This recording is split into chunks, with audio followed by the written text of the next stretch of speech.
Hello everybody and welcome to my as yet untitled month-long October horror daily video extravaganza. Here's what's happening.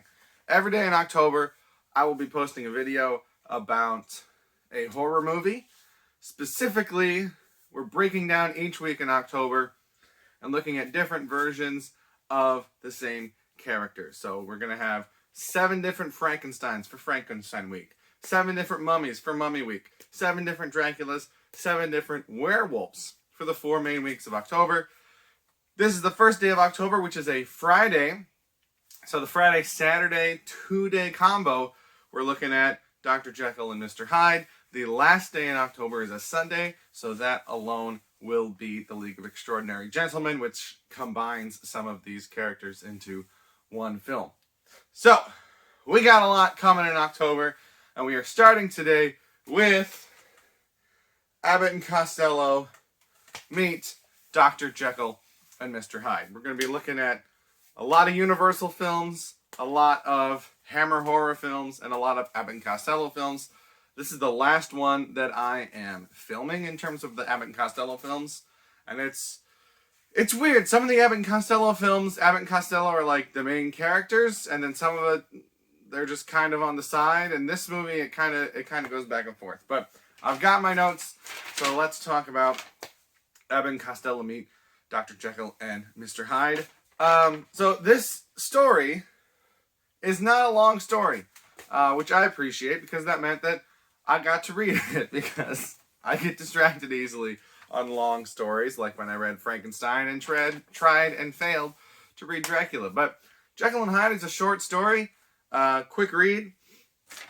There's not much to it, and in this movie, which this movie is not a adaptation of the story per se. It's obviously it's an Abbott and Costello movie with that character, but it seems like they were desperate to fill more time with something, and that thing was this women's rights movement. Which I'm not going to say that I'm against women's rights movements in movies of this era. It's just not at all anything that was in the story.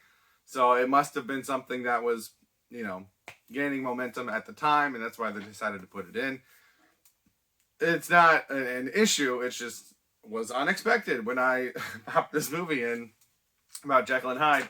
Wasn't expecting to see women performing, shows and stuff to push for rights for women. It reminded me a bit of Mary Poppins, which came out several years after this, but was set in a different time. So, I don't know. It wasn't what I was expecting, but, I'm not anti-rights for women or anything like that. Alright, so getting into the main movie, Dr. Jekyll in this movie has an assistant, which he does not have in the story. In the story, he's very secretive. He has like I don't know if he's a butler or a servant, but he's got someone that, answers the door for him and stuff like that. But I don't think even he really knows what's going on. Here he's got, basically an Igor, an assistant that is in on everything, is like his henchman and stuff like that. So that's an interesting change from the book. And then, like I said I guess you might not have seen it yet because that video is not out when I'm posting this video. But in the Universal werewolf films, I said that I thought the werewolf transformation still looked pretty good, even all these years later. And, I understand that it doesn't look great, right? It's not perfect, and it's very crude, for lack of a better word. But the way they did it with the dissolves, I think, for the time, that was probably the best thing that they could do that would hold up as well as it does. And here we've got it again in Jekyll and Hyde. And man, This one and the werewolf one is the Abbott and Costello movies that I remember most as a kid scaring me. And I think this one scared me even more than the werewolf one. But I didn't remember much about this movie. And I think it's probably because I could never finish it as a kid. I know I had seen parts of it. I have memories of seeing the transformation as a child and being terrified of them. So I feel like I probably always, ran out of the room or something. So I don't think I ever finished the movie all the way through. Or maybe I watched it in parts or something. I don't know. But I do think that the transformation stuff still holds up pretty well. The first one we see is his hand. And then we see several back and forths from the face. And for the time, I think it still holds up pretty well. This movie, it's not trying to do a whole lot. And I think it's okay. It's an Abbott and Costello movie. It's a comedy. It's a slapstick full of shtick. But it just feels kind of lazy, even compared to the other Abbott and Costello movies. And I think one of the things that highlights how lazy it is that Abbott and Costello's characters' names in this are Tubby and Slim.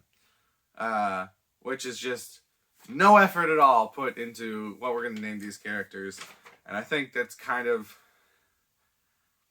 I don't know. In my head, this one doesn't hold up. It's not as well revered as things like Abbott and Costello Meet Frankenstein. My nose itches. I'm sorry.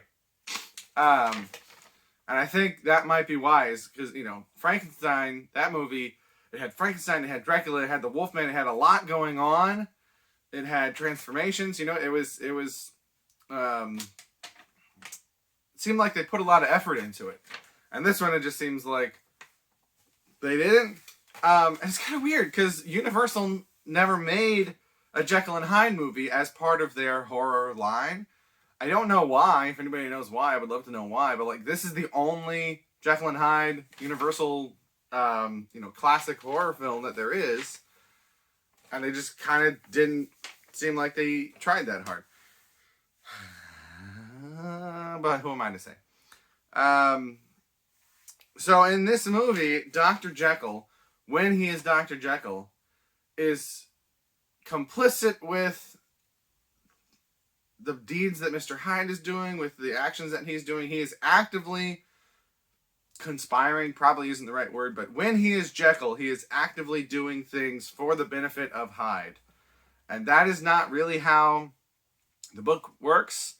In the book, or the story, or whatever you want to call it, the point is that Hyde can do all these impulsive, reckless things for fun, basically, while Jekyll doesn't, right? And so Hyde is his release. And so the idea of Jekyll doing more things to help Hyde, that goes against the whole point of the story.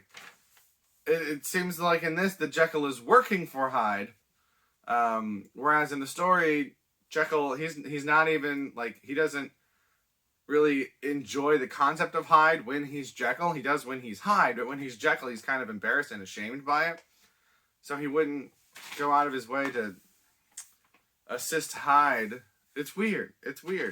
Like I said, it misses the point. It seems like it didn't try very hard. My next note says Mouse Abbott.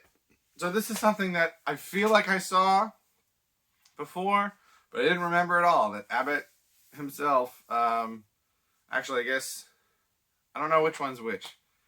I always try to learn and remember, and I always forget. Abbott's the skinny one. So this would be Costello.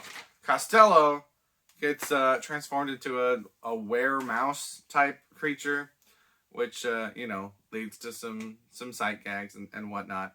And then my last note is Too Jekyll, Too Hyde, because Costello becomes another Jekyll, which is another thing that I didn't remember, but I feel like probably I saw when I was a kid, and I was so much more terrified by the concept of two of them over one that I probably tried to block it out of my memory. Watching it now, it's not anything scary, but as a child, I was pretty terrified.